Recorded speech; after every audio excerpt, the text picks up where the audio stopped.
So hi Rivaan, welcome again to J K exam cracker. तो यहाँ पे रहेगा lecture number 2 regarding environment, ecology and biodiversity. तो लेक्चर नंबर 1 में हमने देखे थे फंडामेंटल रिगार्डिंग इन्वायरमेंट। तो यहाँ पे ये वाले लेक्चर में हम देखेंगे इकोलॉजी क्या होती है, डिफरेंट ब्रांच होते हैं इकोलॉजी में, फिर हम देखेंगे लेवल्स इकोलॉजी में, फिर हम आएंगे इकोसिस्टम पे, फिर हम देखेंगे वहाँ पे different factors, abiotic and biotic factors, and lecture के एंड में हम देखेंगे ये वाले टॉपिक के रिलेटेड आए हुए इंपॉर्टेंट एमसीक्यूज। क्लियर? तो पहले हमें जानना होगा कि इकोलॉजी होती क्या है। ये जो इकोलॉजी वर्ड है, it is a Greek word. पहला पॉइंट जो आपको याद रखना है ये है ग्रीक वर्ड, एंड ये निकला है दो वर्ड से, one is oikos, another is logos. तो ऑइकोस की मीनिंग है यहाँ पे डिवेलिंग प्लेस, एंड लॉगोस की मीनिंग स्टडी, यानी कि डिवेलिंग प्लेस की स्टडी करना। अब अगर मैं यहाँ पे बात करूँ इकोलॉजी में, तो यहाँ पे भी हम देखते हैं इंटरेक्शन मीनिंग यहाँ पे जो इंटरडिपेंडेंस होते हैं डिफरेंट स्पीशीज़ एक दूसरे पे। तो यहाँ पे इकोलॉजी में हमें क्या देखना होता है, यहाँ पे हमें स्टडी करना होता है इंटरेक्शन किनके बीच, जो डिफरेंट लिविंग ऑर्गेनिज्म होते हैं एंड उनका जो इन्वायरमेंट होता है, लाइक लाइट हो गया, टेम्परेचर हो गया, एंड विंड हो गई, डिफरेंट फैक्टर्स हो गई। बट यहाँ पे हम देखते हैं साइंटिफिकली। क्लियर? ये है definition of ecology. Clear? Main point आपको याद रखना है ये है ग्रीक वर्ड, एंड देन आपको याद रखना है कि डेफिनेशन जो दी वो दी थी अर्नेस्ट हैकल ने रिगार्डिंग इकोलॉजी। क्लियर? कब दी थी? 1869 में। क्योंकि आज कुछ भी पूछा जा रहा है, स्पेशली जेके एसएसबी की अगर हम बात करें, स्टाफ सिलेक्शन आरआरबी की बात करें, तो इन पेपर्स में आपको ये जो छोटे छोटे पॉइंट है ना, ये पूछे जा सकते हैं। क्लियर?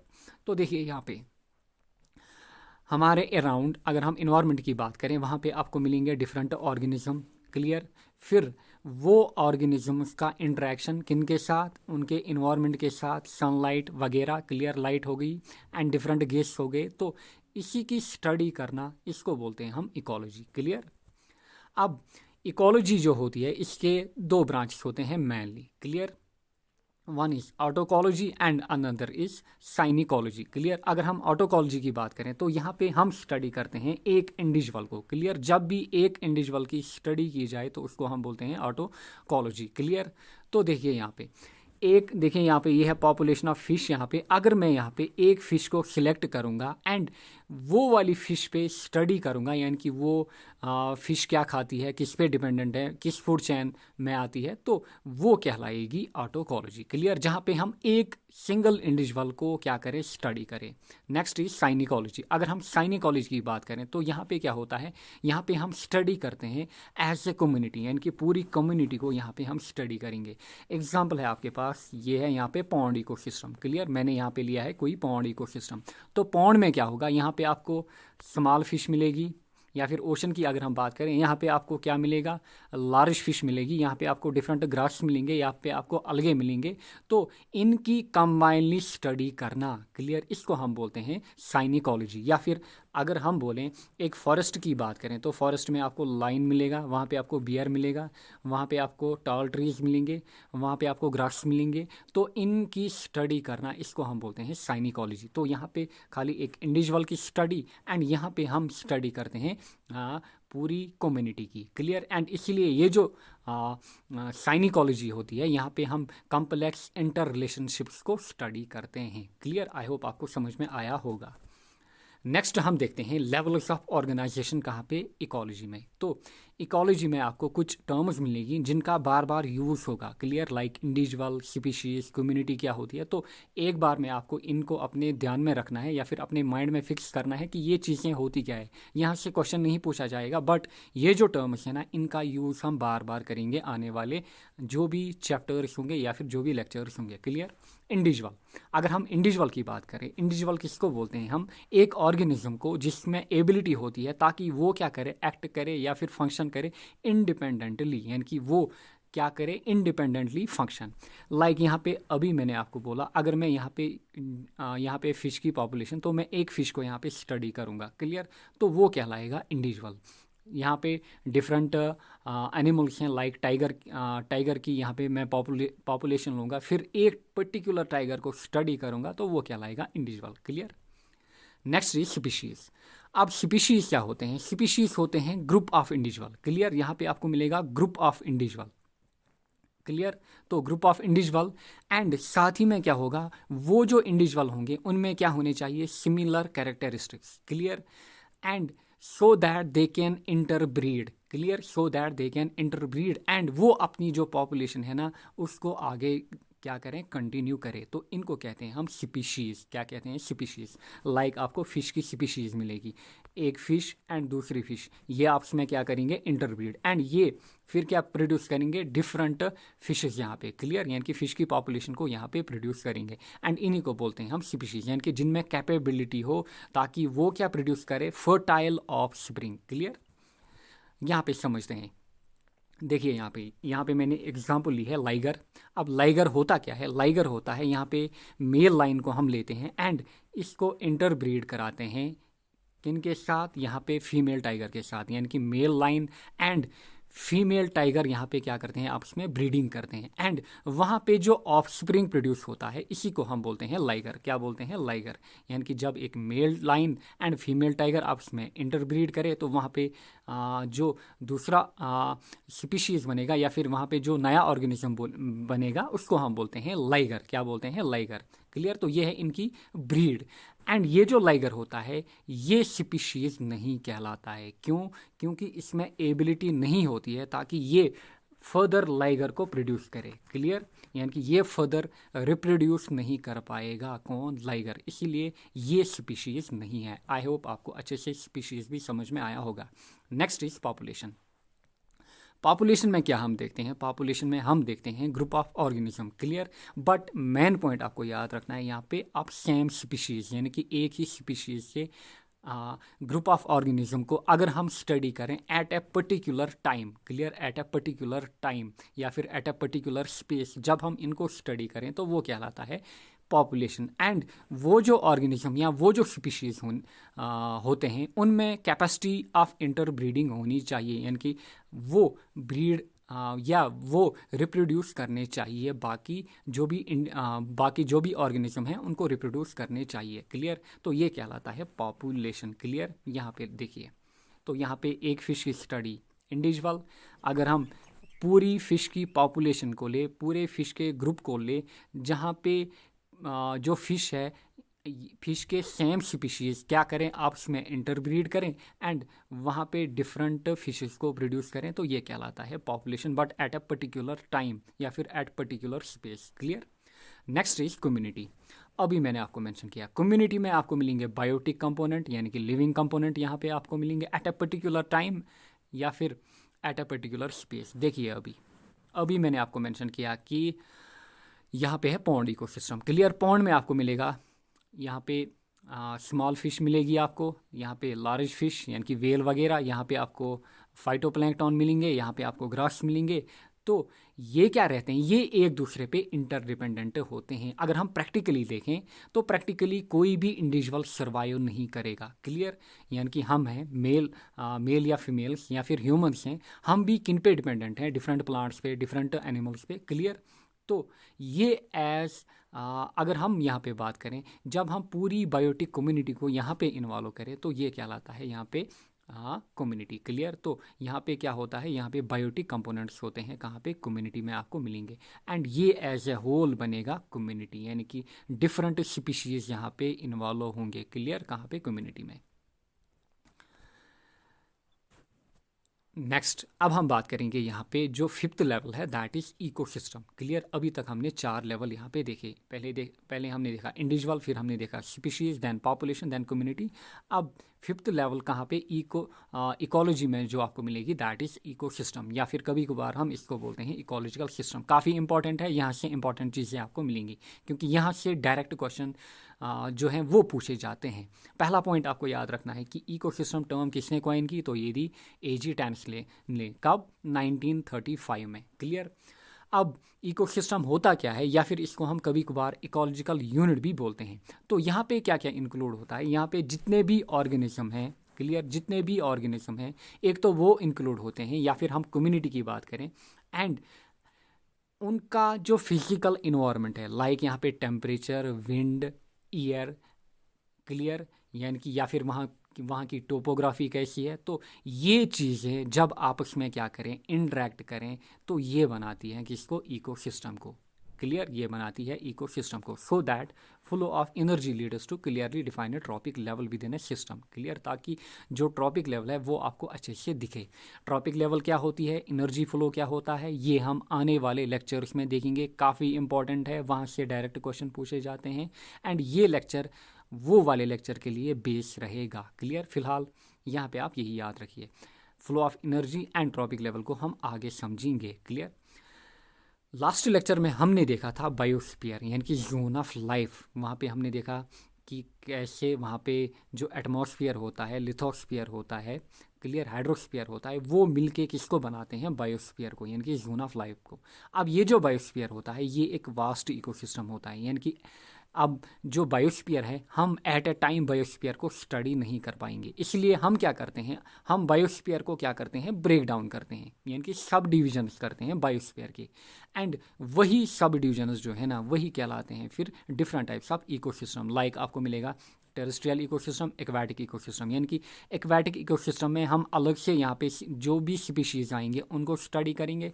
फॉरेस्ट के अलग स्पीशीज़ होंगे, ग्रासलैंड का अलग, यहाँ पे डिफरेंट फूड चेन होगा, यहाँ पे डिफरेंट ट्रॉपिक लेवल्स होंगे, डेजर्ट में different food chain, different trophic level, different organism आपको मिलेंगे। तो इनको क्या हम करेंगे, इनको हम अलग अलग से स्टडी करेंगे। क्लियर, तो देखिए यहाँ पे टाइप्स ऑफ इकोसिस्टम। अब जो टाइप्स ऑफ इकोसिस्टम है या तो नेचुरल होगा, पहला टाइप, या तो नेचुरल होगा या फिर आर्टिफिशियल। क्लियर, नेचुरल में आप देखिए आपको टेरेस्ट्रियल इकोसिस्टम मिलेगा एंड अगेन आपको एक्वेटिक। टेरेस्ट्रियल में आपको फिर फॉरेस्ट इकोसिस्टम, ग्रासलैंड, डेजर्ट मिलेगा। क्लियर, एंड एक्वेटिक यानी कि जहाँ पे भी वाटर इंक्लूड हो वहाँ पे आपको मैरीन इकोसिस्टम या फिर फ्रेश वाटर इकोसिस्टम आपको मिलेगा।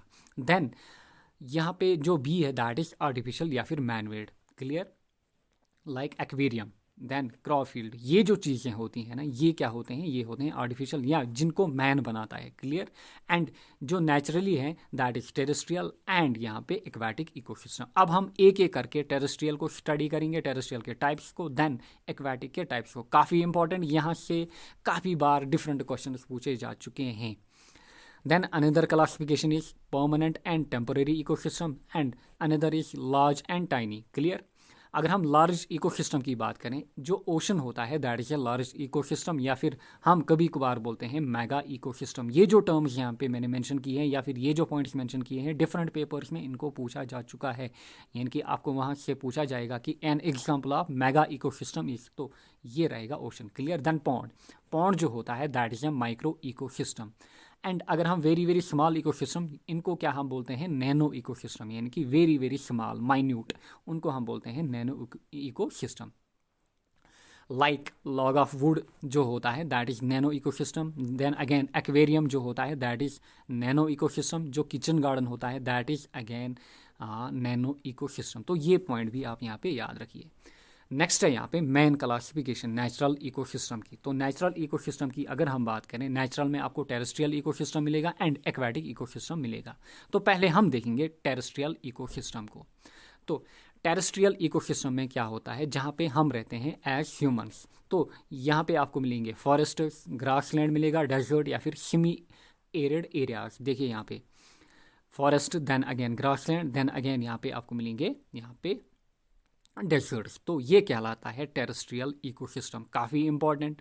अगर हम रिसेंट टाइम्स की बात करें, यानी कि रिसेंट या फिर मॉडर्न टाइम्स की बात करें, ये जो टेरेस्ट्रियल इकोसिस्टम है ना ये किस में कन्वर्ट हो रहा है अभी के टाइम, ये कन्वर्ट हो रहा है किन में, एग्रीकल्चरल इकोसिस्टम में या फिर अर्बन एंड इंडस्ट्रियल सेंटर्स में। देखिए यहाँ पे इनिशियली तो ये जो है ना यहाँ पे इनिशियली हम मानेंगे यहाँ पे फॉरेस्ट इकोसिस्टम है, यहाँ पे ग्रासलैंड इकोसिस्टम है, यहाँ पे डेजर्ट इकोसिस्टम है। अब हो क्या रहा है मॉडर्न टाइम्स में, हम मॉडर्न एज की तरफ जा रहे हैं। तो यहाँ पे क्या होगा, ये जो फॉरेस्ट है ना इनकी कटिंग होगी, यहाँ पे इंडस्ट्रीज सेटअप होंगे, यहाँ पे डेजर्ट्स में डिफरेंट जो इंडस्ट्रीज हैं इनको हम सेटअप करेंगे या फिर फैक्ट्रीज हैं।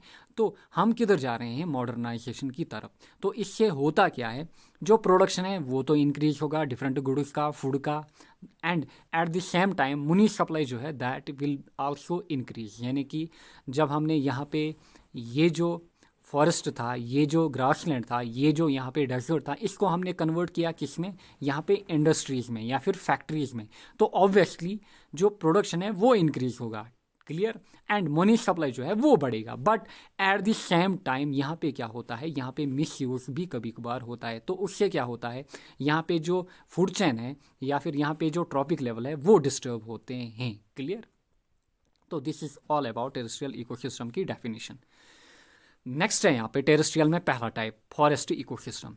क्लियर। तो फॉरेस्ट में आपको मिलेंगे जनरली यहाँ पे ट्रीज, क्लियर, यहाँ पे श्रब्स, क्लाइंबर एंड यहाँ पे ग्राउंड कवर भी आपको मिलेगा। एंड मोस्टली जो नेचुरल अनडिस्टर्ब्ड फॉरेस्ट होते हैं लाइक नेशनल पार्क या फिर सेंचुरीज, तो ये भी आपको कहाँ पे मिलेंगे, ये भी आपको फॉरेस्ट इकोसिस्टम में ही मिलेंगे। क्लियर। एंड इम्पॉर्टेंट पॉइंट जो आपको यहाँ पे याद रखना है, दैट इज़ फॉरेस्ट इकोसिस्टम के रिगार्डिंग। फॉरेस्ट इकोसिस्टम जो होता है इसमें होती है हाईएस्ट प्राइमरी प्रोडक्टिविटी एंड इसी में आपको मिलेगा हाईएस्ट बायोमास। अब ये टर्म्स क्या है, बायोमास क्या है, प्राइमरी प्रोडक्टिविटी क्या है, ये हम आगे आने वाले लेक्चर्स में देखेंगे। बट ये पॉइंट्स अपनी कॉपी पे नोट डाउन करो, क्योंकि काफ़ी बार ये पॉइंट्स पूछे जा चुके हैं कि आपको हाईएस्ट बायोमास कहाँ पे मिलेगा, हाईएस्ट प्राइमरी प्रोडक्टिविटी आपको कहाँ पे मिलेगी, that is forest ecosystem. Clear. Next is grassland ecosystem. अगर हम ग्रासलैंड इकोसिस्टम की बात करें, यहाँ पे मेनली आपको ग्रास मिलेंगे। क्लियर। यानी कि यहाँ पे जो डोमिनेंट होते हैं या प्रिडोमिनेंट होते हैं दे आर ग्रास। क्लियर। अब ग्रासलैंड इकोसिस्टम आपको कहाँ पे मिलेगा, ये आपको मेनली जहाँ पे लो रेनफॉल हो या फिर सॉइल डेप्थ एंड क्वालिटी जो है वो पुअर हो। Clear. And low rainfall meaning जब फॉरेस्ट फायर आती है तो वहाँ पे आपको लार्ज ट्रीज जो हैं वो नहीं मिलेंगे, वहाँ पे मेनली आपको क्या मिलेगा, ग्रासलैंड मिलेगा। क्लियर। एंड यहीं पे आपको variety of herbs, shrubs and several species जिनके इंसेक्ट, बर्ड्स एंड एनिमल्स भी मिलेंगे, कहाँ पे, ग्रासलैंड इकोसिस्टम में। देन इज डेजर्ट इकोसिस्टम, कहाँ पे, टेरेस्ट्रियल में। अब ये जो डेजर्ट इकोसिस्टम होता है ये होता है मोस्ट सेंसिटिव। अब मोस्ट सेंसिटिव क्यों होता है यहाँ पे मैं आपको समझाऊंगा। क्लियर। देखिए यहाँ पे आज का डेट है, लेट मैं लूँगा यहाँ पे आज है 11 जैन। क्या है, 11 जैन। तो आप यहाँ पे आए डेजर्ट में, आपने यहाँ पे देखा ये जो ट्री, ये जो यहाँ पे पौधा है ये यहाँ पे है, ये जो प्लांट है ये यहाँ पे है। बट वी नो दैट जब भी कहाँ पे एक डेजर्ट में विंड आती है तो वहाँ पे क्या होता है, वहाँ पे इकोलॉजिकल डिस्टर्बेंस होती है। यानी कि ये जो कल 11 जनवरी को आपने यहाँ पे देखा ये जो प्लांट, अब जब विंड आई यहाँ पे, कल आपको ये यहाँ पे मिलेगा। क्लियर। कल आपको यहाँ पे ये मिलेगा, यानी कि ये जो लोकेशन है इस लोकेशन पे आपको ये प्लांट यहाँ पे मिलेगा। तो होता क्या है यहाँ पे जो इकोलॉजिकल बैलेंस है वो यहाँ पे जो इकोलॉजिकल बैलेंस है वो डिस्टर्ब होता है। इसलिए हम बोलते हैं यहाँ पे ये होता है मोस्ट सेंसिटिव इकोसिस्टम, क्योंकि यहाँ पे अगर माइन्यूट चेंज भी यहाँ पे क्या होता है, अगर थोड़ा बहुत भी एक्सटर्नल फोर्स यहाँ पे आए तो यहाँ पे क्या होता है, यहाँ पे चेंज होती हैं। कहाँ पे, डेजर्ट इकोसिस्टम में। आई होप आपको अच्छे से समझ में आया होगा। Next is aquatic ecosystem.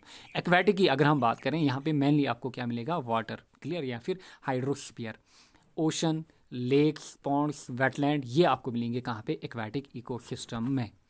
And aquatic ecosystem जो होता है that is most stable ecosystem. जितने भी इकोसिस्टम होते हैं उनमें जो मोस्ट स्टेबल होता है दैट इज़ एक्वेटिक इकोसिस्टम।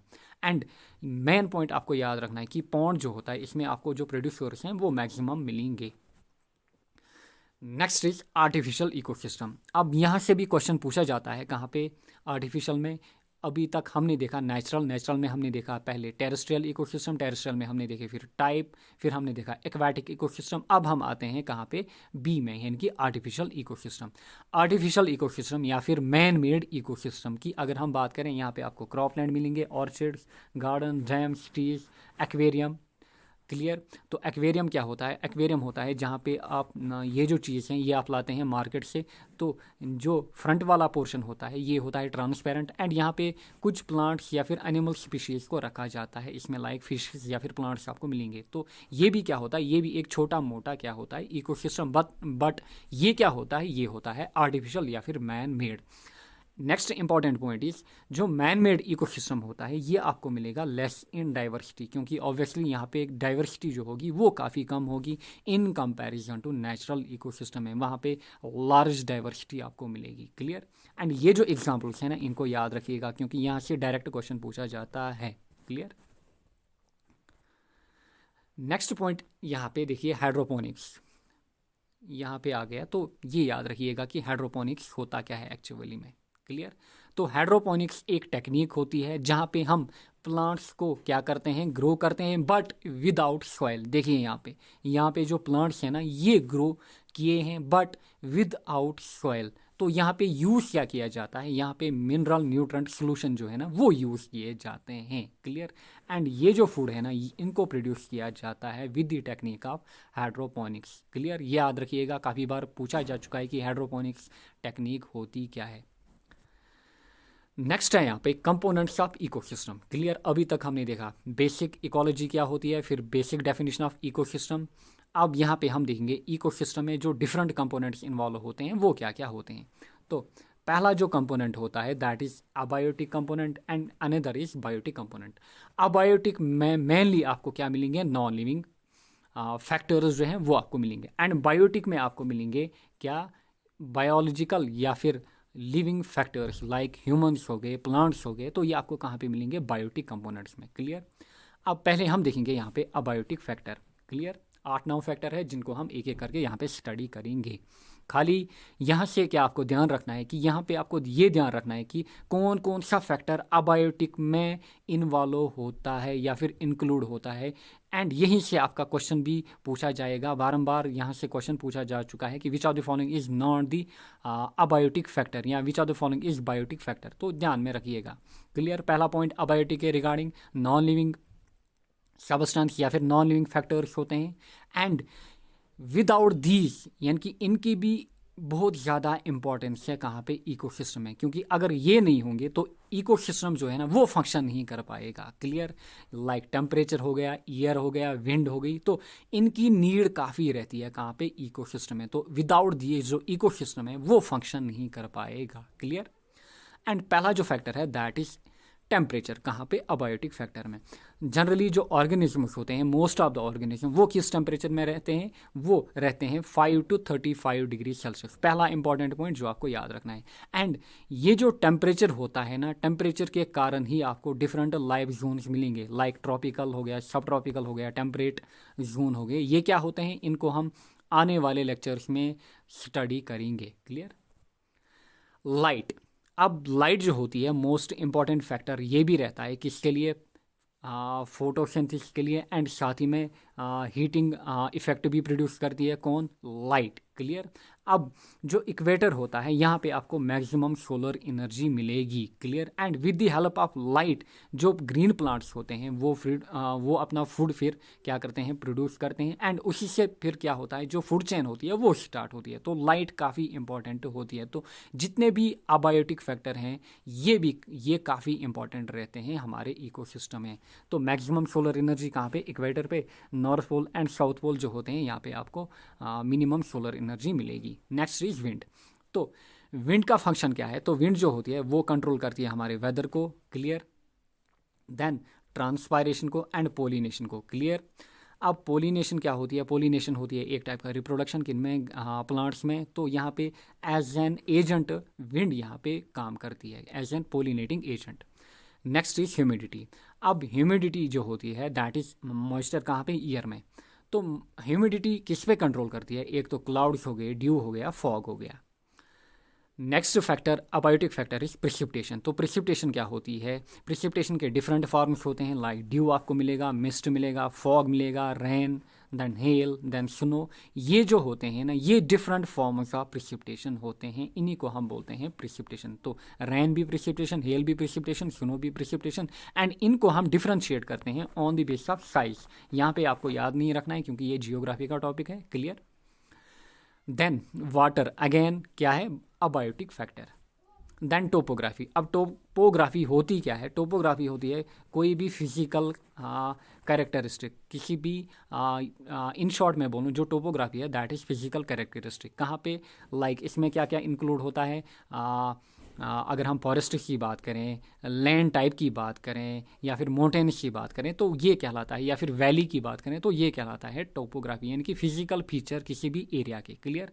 तो टोपोग्राफी किसको इन्फ्लुएंस करती है, एटमॉस्फेरिक प्रेशर को, विंड्स को, रेनफॉल, टेम्परेचर, वेव एक्शन को, इन पे किसका इफेक्ट होता है, टोपोग्राफी का। देन नेक्स्ट आते हैं gases, clear, like nitrogen gas हो गया, ऑक्सीजन गैस हो गया, तो ये भी क्या है, या फिर एयर हो गया, तो ये भी क्या है, abiotic factor. Then soil and its pH, तो ये भी किस कैटेगरी में आएगा, ये भी अबायोटिक आएगा। एंड साथ ही में कुछ मिनरल एलिमेंट्स या फिर न्यूट्रंट्स होते हैं, तो ये भी आएंगे अबायोटिक फैक्टर्स में। तो यहाँ पे हमने देखे अबायोटिक फैक्टर्स। नेक्स्ट हम बात करेंगे बायोटिक फैक्टर्स की।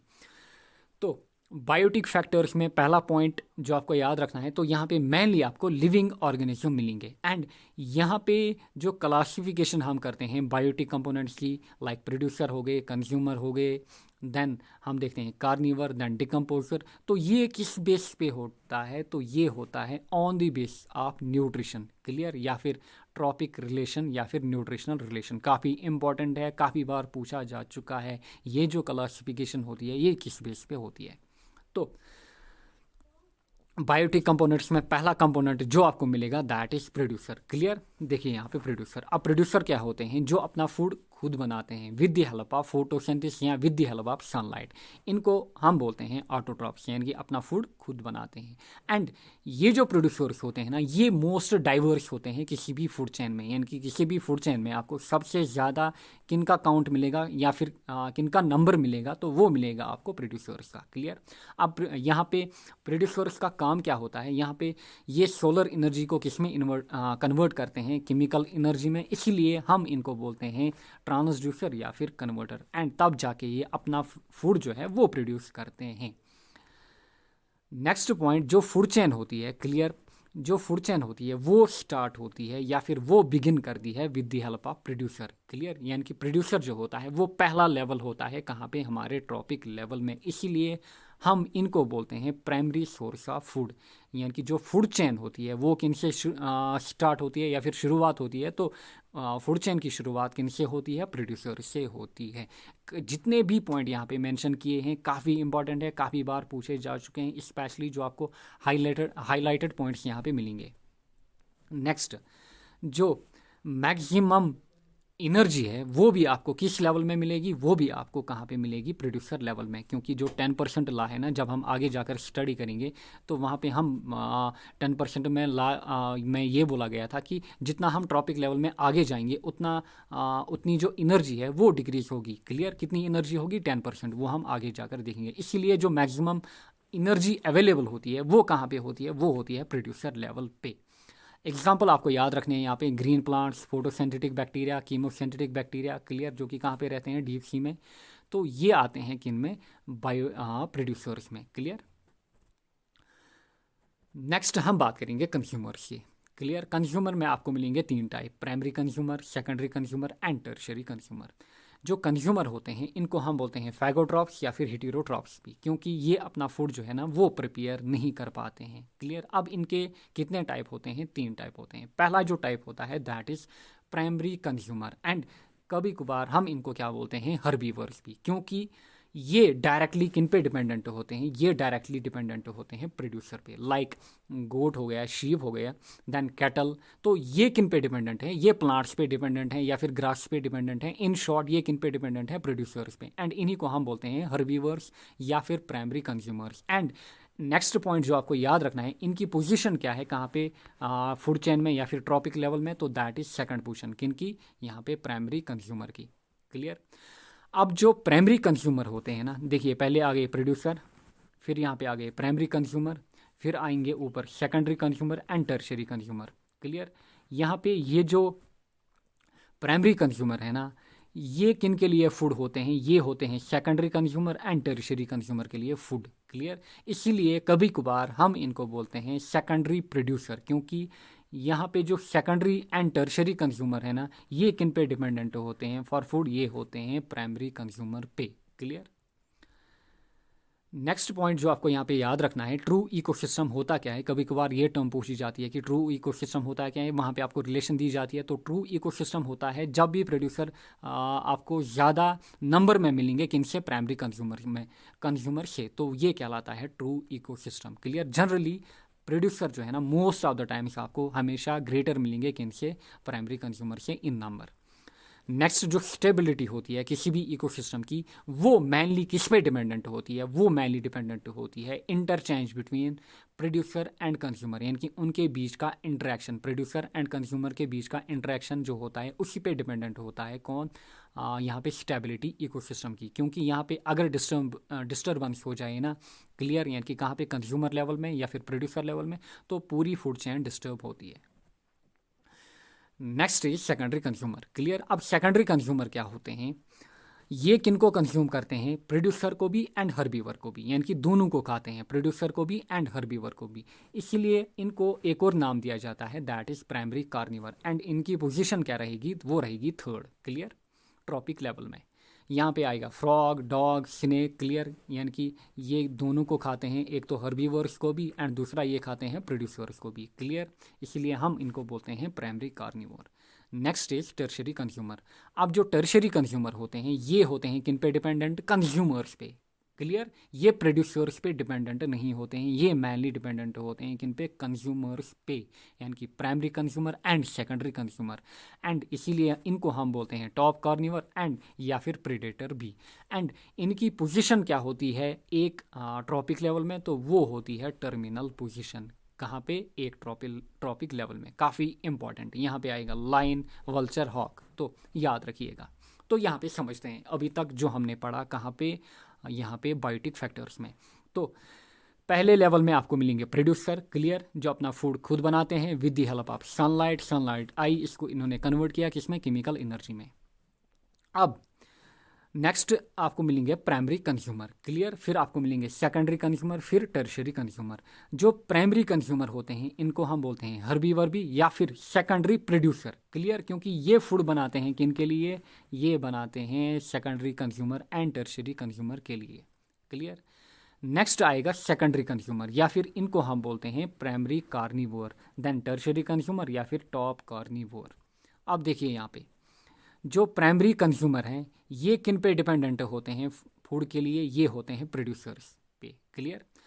देन सेकेंडरी कंज्यूमर जो होते हैं एक तो होते हैं प्राइमरी कंज्यूमर्स पे डिपेंडेंट एंड दूसरे होते हैं किन पे डिपेंडेंट? प्रोड्यूसर्स पे, क्लियर। ये याद रखिएगा एंड ये ट्री अपनी कॉपी में नोट डाउन कीजिएगा, क्लियर। देन टर्शरी कंज्यूमर, ये किन पे डिपेंडेंट होते हैं? एक तो होते हैं सेकेंडरी कंज्यूमर पे एंड देन होते हैं किन पे? देन होते हैं ये प्राइमरी कंज्यूमर पे, क्लियर। तो ये अपनी कॉपी में नोट डाउन कीजिए क्योंकि यहाँ से डायरेक्ट क्वेश्चन पूछा जाएगा। देखिए यहाँ पे आपको पूछा जाएगा जो टॉप कार्निवर होता है वो किस पे डिपेंडेंट होता है? एक तो होता है किस पे? यहाँ पे सेकेंडरी कंज्यूमर पे एंड दूसरा होता है यहाँ पे प्राइमरी कंज्यूमर पे। एंड देन आपको पूछा जाएगा जो सेकेंडरी कंज्यूमर या फिर प्राइमरी कार्निवर हैं वो किन पे डिपेंडेंट है? वो तो एक तो हैं किन पे? प्राइमरी कंज्यूमर एंड साथ ही में किन पे? प्रोड्यूसर्स पे। आई होप आपको अच्छे से समझ में आया होगा। नेक्स्ट इज यहाँ पे डिकम्पोजर्स। अब डिकम्पोजर्स क्या होते हैं? या फिर इनको हम डेट्राइटिवोर्स भी बोलते हैं या फिर सेप्रोफाइट्स बोलते हैं या फिर माइक्रो कंज्यूमर बोलते हैं या फिर ट्रांसफार्मर बोलते हैं। तो डिफरेंट नेम्स हैं किनके? डिकम्पोजर्स के। तो एग्जाम्पल क्या है यहाँ पे? Most important example is here bacteria. And bacteria किस फैमिली में आता है? तो ये आता है मोनीरा में। जब हम बायोलॉजी में पढ़ेंगे डाइवर्सिटी को वहाँ पे देखेंगे, क्लियर। एंड फंगे भी आपको मिलेंगे किस कैटेगरी में? डिकम्पोजर्स की कैटेगरी में, क्लियर। देखिए वर्म, मशरूम, इंसेक्ट्स, बैक्टीरिया, तो ये होते हैं क्या? डिकम्पोजर्स। तो इनको हम बोलते हैं स्कैवेंजर्स या फिर डिस्पोजर्स। अब देखते हैं क्यों बोलते हैं, इनका काम क्या होता है। देखिए यहाँ पे है कोई डेड एनिमल, क्लियर, ये है कोई फॉरेस्ट, क्लियर, यहाँ पे डेड एनिमल की डेथ हुई है या फिर कोई लोकलिटी में, क्लियर, कोई लोकलिटी में किसी एनिमल की डेथ हुई है तो इसको कहाँ पे हम ले जाएंगे? किसी फॉरेस्ट में जाके फेंकेंगे, क्लियर। अब अगर डिकम्पोजर्स नहीं होते तो ये जो डेड एनिमल है ना ये फॉर एवर वहीं पे रहता, क्लियर। एंड जब यहाँ पे लोग आते तो यहाँ पे क्या? Foul smell and then different disease यहाँ पे क्रिएट होते हैं। इसीलिए डिकम्पोजर्स जो होते हैं ना इनका काफ़ी अहम रोल होता है कहाँ पे? हमारे इकोसिस्टम में। अब लेट आज 11 तारीख है, 11th ऑफ जैन, तो यहाँ पे आपने किसी एनिमल को आज फेंका है, क्लियर। अब ये जो एनिमल है ना इस पे यहाँ पे डिफरेंट डिकम्पोजर्स एक्ट करेंगे एंड ये जो डेड बॉडी है इसमें जो कम्प्लेक्स सब्सटेंस है ना इसको कन्वर्ट करेंगे सिंपल इनऑर्गेनिक मैटर में, क्लियर। यानी कि धीरे धीरे क्या होगा? आफ्टर 10 डेज, 15 डेज या फिर 1 मंथ, अगर आप यहाँ पे 11th फेब को आओगे तो आपको यहाँ पे कुछ भी नहीं मिलेगा। वो जो प्लेस है ना वो अब क्लियर होगी, क्लियर, वो क्या होगी, वो अब क्लियर होगी, यानी कि आपको वहाँ पे डेड एनिमल मिलेगा ही नहीं।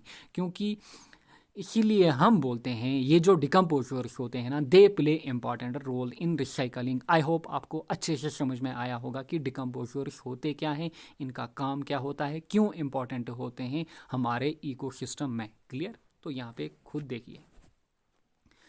नेक्स्ट अगर मैं बात करूँ यहाँ पे डिकम्पोजिशन की, क्लियर, डिकम्पोजर्स की बात हो रही है, तो यहाँ पे हम देखेंगे डिकम्पोजिशन। क्लियर, डिकम्पोजिशन दो टाइप की होती है मेनली। एक तो होता है aerobic decomposition, another is anaerobic. Aerobic meaning कि जब बैक्टीरिया किसी डेड एनिमल पे एक्ट करे एंड वो एक्ट करेगा इन प्रेजेंस ऑफ ऑक्सीजन, यानी कि जब बैक्टीरिया को जो ऑक्सीजन है वो फ्रीली मिल रहा है। लाइक यहाँ पे देखिए, यहाँ पे फ्रीली बैक्टीरिया को ऑक्सीजन मिलेगा। तो ये जो कंडीशन होती है ये मोस्टली स्टेबल होती है एंड फास्ट होती है। कौन? Aerobic decomposition. क्योंकि यहाँ पे जो प्रोडक्ट्स बनते हैं ना, जब ब्रेक डाउन होता है किसी भी डेड एनिमल का, तो या फिर किसी भी वेस्ट का, तो यहाँ पे जो प्रोडक्ट्स बनते हैं लाइक नाइट्रेट, सल्फेट, फॉस्फेट, तो ये होते हैं स्टेबल।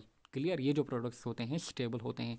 जब हम न्यूट्रल साइकिलिंग पढ़ेंगे वहीं पे हम देखेंगे नाइट्रेट क्या होते हैं, सल्फेट, फॉस्फेट। क्लियर, तब जाके आपको समझ में आएगा। बट यहाँ पे बेसिक चीज़ है, ये आपको याद रखना है कि ऑर्गेनिक मैटर या फिर जो डेड ऑर्गेनिज्म है ना, इसमें यहाँ पे क्या बनते हैं, फिर एरोबिक डिकम्पोजिशन में डिफरेंट न्यूट्रंट्स बनते हैं एंड फिर यही न्यूट्रंट्स कहाँ पे चले जाते हैं, यही न्यूट्रंट्स फिर अगेन यहाँ पे सॉइल में चले जाते हैं एंड इनकी रिसाइकलिंग होती है। क्लियर, नेक्स्ट अगर मैं बात करूं यहाँ पे एन एरोबिक डिकम्पोजिशन की। क्लियर, एन एरोबिक मीनिंग यहाँ पे in absence of oxygen. Clear, यानी कि कोई, हाँ, जनरली अगर हम बात करें यहाँ पे जो ट्रंच होते हैं कहाँ पे, हमारे होम्स में या फिर बिल्डिंग्स में जहाँ पे वेस्ट जाता है, तो वहाँ पे जो बैक्टीरिया एक्ट करते हैं ना, वो जो डिकम्पोजिशन करते हैं ना ट्रंच में, यानी कि फीसेस की, तो वो होते हैं एन एरोबिक। क्या होते हैं? Anaerobic. क्लियर, तो एन एरोबिक कंडीशन में होता क्या है, यहाँ पे जो ऑर्गेनिक मैटर होता है या फिर वेस्ट होता है, तो